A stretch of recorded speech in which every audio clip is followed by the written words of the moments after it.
So very important problem ఇది కూడా. Find the equation of tangent and normal to the ellipse 9x² + 16y² = 144 at the end of latest rectum in the first quadrant. Tangent normal కనుక్కోవాలి. ఈ ellipse equation ఇచ్చాడు, దీనికి tangent కనుక్కోవాలి, normal కనుక్కోవాలి. ఎక్కడ? At the end of latus rectum in the first quadrant. End point of latus rectum in the first quadrant అంటే first క్వాడ్రెంట్లో latus rectum యొక్క ఎండ్ పాయింట్ దగ్గర టాంజెంట్ నార్మల్ కనుక్కోమంటున్నాడు. సో ఫస్ట్ వాడు ఇచ్చిన ఈక్వేషన్ని మామూలుగా స్టాండర్డ్ ఫామ్లో మారుద్దాం. Given equation of ellipse 9x² + 16y² = 144. So ఇక్కడ ఈక్వల్ టు 1 రావాలి కదా, దాంతో డివైడ్ చేయండి అమ్మా. ఏం జరుగుతుంది? 9x² / 144, 16y² / 144 = 1. We have x² / 16 plus y² / 9 = 1. a² = 16, b² = 9. So a = 4, b = 3. Right? Question ఏమన్నాడు? We have to find tangent and normal at end of the latest rectum in the first quadrant. End of the latest rectum in the first quadrant. So end point of latest rectum ఏంటో రాద్దాం. End point of latest rectum in first quadrant ఏంటమ్మా formula అది? AE, B² / A. End point of latest rectum in the first quadrant is AE, B² / A, where E is the eccentricity. So ఇక్కడ eccentricity E find out చేసి ఇక్కడ A > B కదా. So eccentricity E ఏమవుతుందంటే √A² - B² / A². So దాని ప్రకారం count చేసి 16 - 9 / 16. So we have √7/4 eccentricity వచ్చింది. So end point of latus rectum in the first quadrant ఏమవుతుందంటే A అంటే 4 ఇంటూ E అంటే √7/4, B² అంటే 9/A అంటే 4. సో √7, 9/4 అనే ఈ పాయింట్ దగ్గర మనం టాంజెంట్ కనుక్కోవాలి, నార్మల్ కనుక్కోవాలి. సో ఒక పాయింట్ కర్వ్ ఇస్తే టాంజెంట్ ఈక్వేషన్ ఏంటంటే, జాగ్రత్త వినండి, ఇది పాయింట్ P కర్వ్ అంటే ఏదన్నా కానివ్వండి, కర్వ్ ఈక్వేషన్ S అయితే ఈక్వేషన్ ఆఫ్ టాంజెంట్ ఏమవుతుందంటే S1 = 0. ఒక పాయింట్ కర్వ్ తెలిస్తే ఇర్రెస్పెక్టివ్ ఆఫ్ కర్వ్, అది అంటే సర్కిల్ అవ్వచ్చు, పారాబోలా, ఎలిప్స్, హైపర్బోలా, ఎక్కడన్నా సరే ఒక పాయింట్ కర్వ్ తెలిస్తే టాంజెంట్ ఈక్వేషన్ రాయండి అంటే నొటేషన్ S1 = 0 రాస్తాం. ఇప్పుడు అదే కనుక్కోబోతున్నాం. So equation of tangent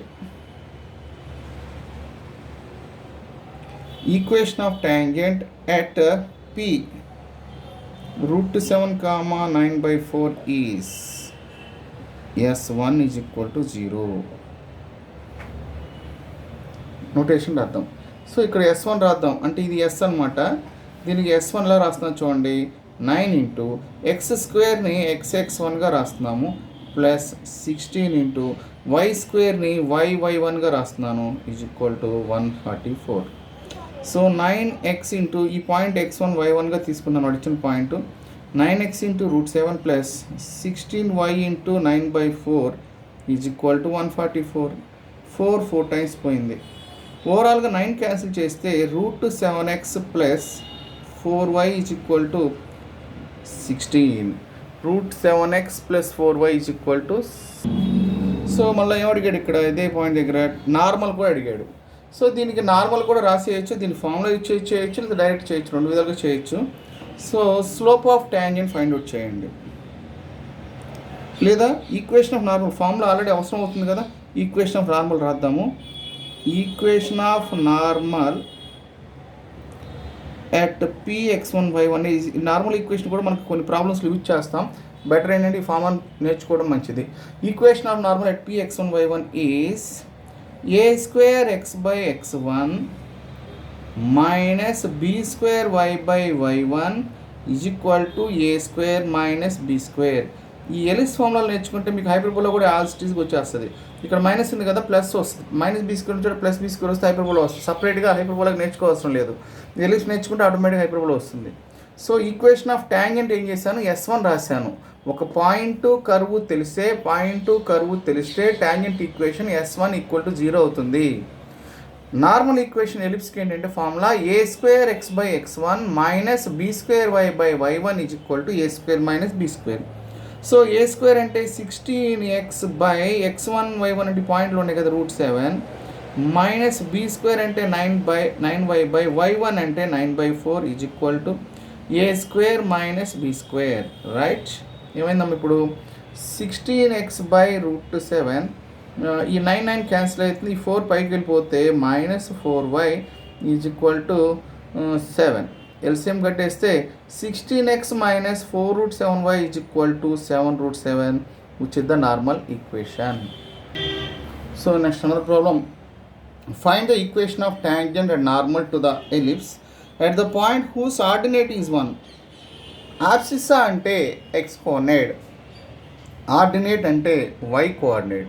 so ordinate is 1 అన్నాడు అంటే y = 1 ఇచ్చాడు. So given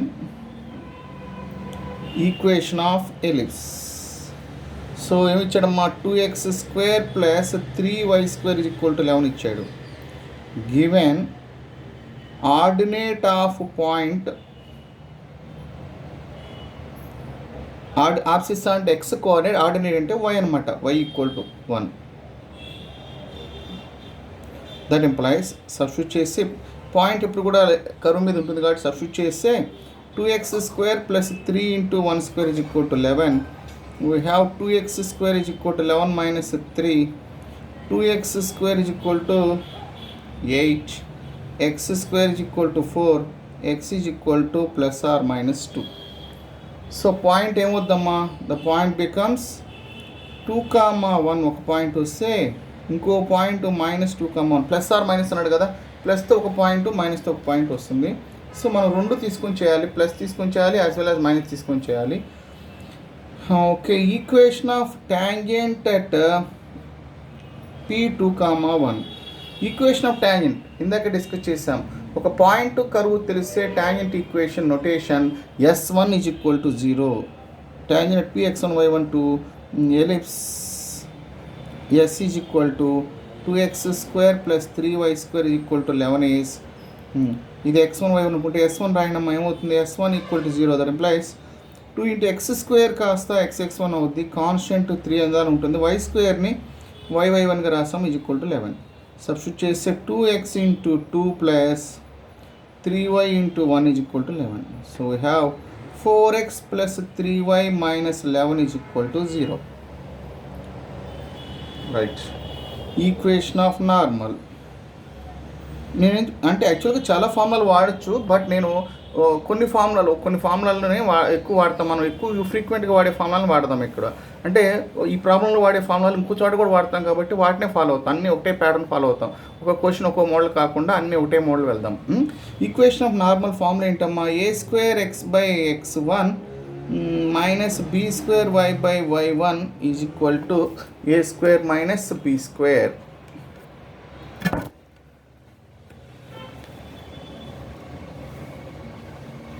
so a²x/x1 - b²/y1 = a² - b². అలా రాయొచ్చు కదా. సో ఇక్కడ ఏమవుతుందమ్మా, ఈక్వేషన్ రాయండి, x²/11/2 + y²/11/3 = 1.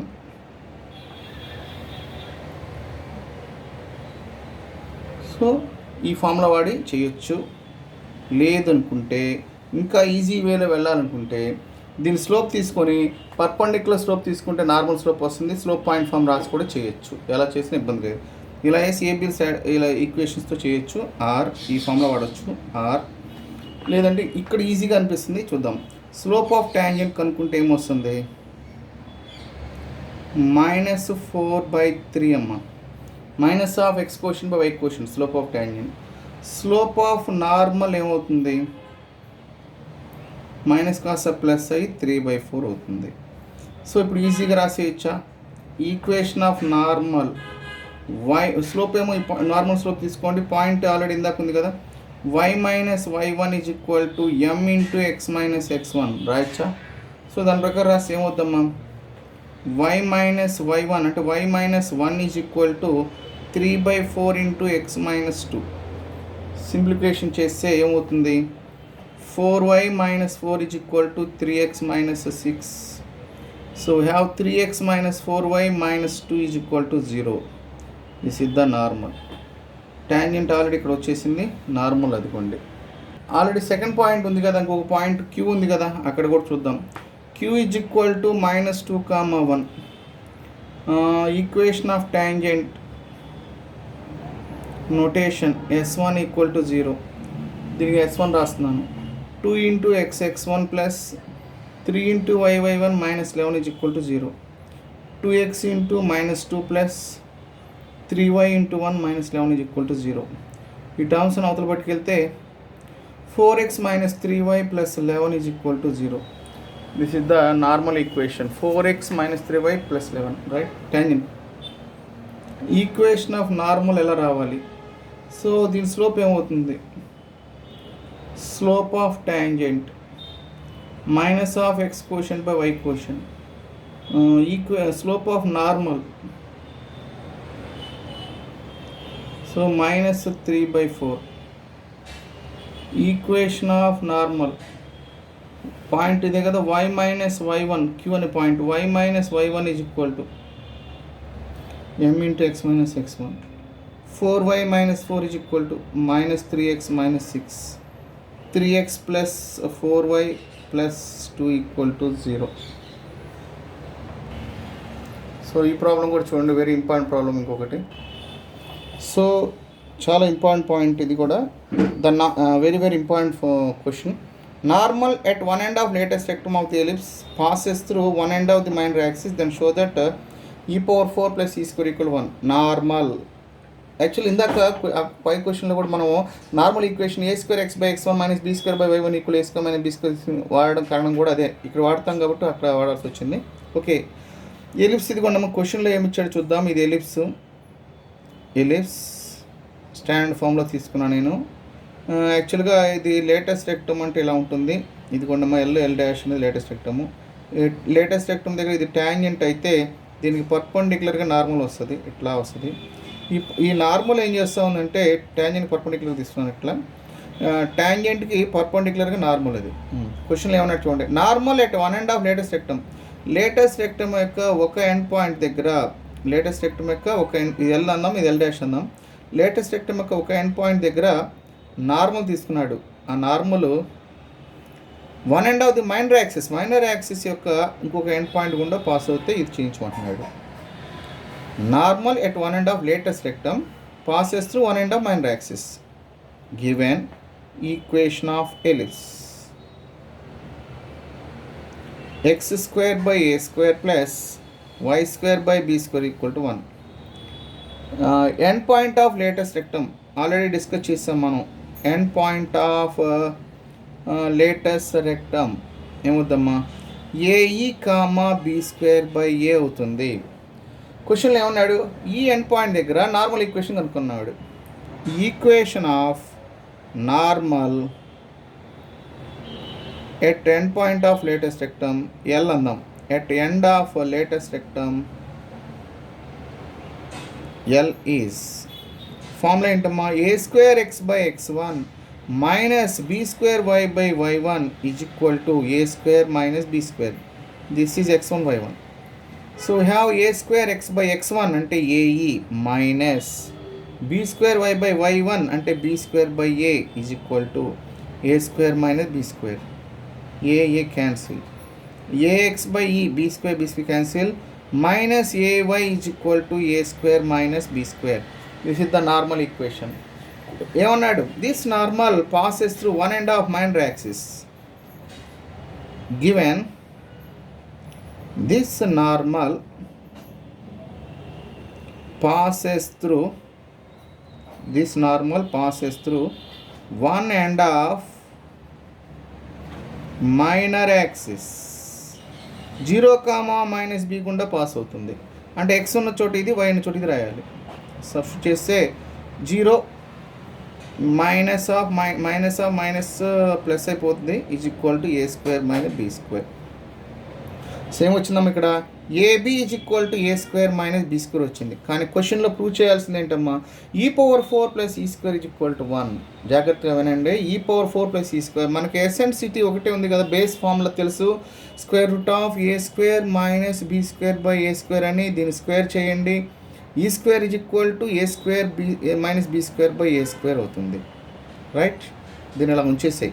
నెక్స్ట్ ఇప్పుడు మనకి a square minus B square by A square రావాలి కదా, ఈ స్క్వేర్ రాయాలంటే అందువల్ల ఏం చేద్దాం, dividing both sides by A square చేయి. Dividing both sides by A square చేస్తే ఏం జరుగుతుందమ్మా, ab by A square is equal to a square minus B square by A square. So a cancel, we have b by A is equal to a square minus B square by A square ఉంది కదా, ఇలా వచ్చింది. A square minus B square by A square అంటే e square కదా. So we have b by A is equal to e square. దీని బదులుగా E square రాశాను. Squaring on both side చేస్తే ఏం జరిగింది, b square by A square is equal to E⁴ వచ్చింది. Right, మనం ప్రూవ్ చేయాల్సిన దాంట్లో E⁴ వచ్చింది, ఇంకొక చోట ఈ స్క్వేర్ రావాలి. రైట్, అంతే కదా. సో దీని నుంచి ఏమైనా రాయొచ్చా, ఇందాక వచ్చిన ఈ స్క్వేర్ని ఏమైనా రాయొచ్చా, ఏం రాయొచ్చు చూడమ్మా. E square is equal a స్క్వేర్తో డివైడ్ చేస్తే 1 minus B square by A square కదమ్మా. ఈ టర్మ్ ఇడతలకు వచ్చేసేటైతే ఏమవుతుంది చూడండి, b square by A square is equal to 1 minus e square. So b square by A square బదులుగా ఏం రాస్తున్నాను, 1 మైనస్ ఈ స్క్వేర్ రాశాను. E⁴. Right, E⁴ plus e square is equal to 1. Hence the problem. మళ్ళీ ఒకసారి చూడండి, eccentricity e is equal to root over A square minus B square by A square. Both side squaring చేస్తే E square equal A square minus B square by A square. నాకు ఇందాక B by A is equal A square minus B square by A square వచ్చింది కదా, దీని బదులుగా E square రాశాను. Both side squaring చేసాం, B square by A square వచ్చింది. ఇక్కడ ఏ స్క్వేర్తో డివైడ్ చేస్తే A square by A square అంటే 1 అయింది, b square by A square. ఈ టర్మ్ ఇటు వస్తే b square by A square బదులుగా 1 మైనస్ ఈ స్క్వేర్ రాయొచ్చు.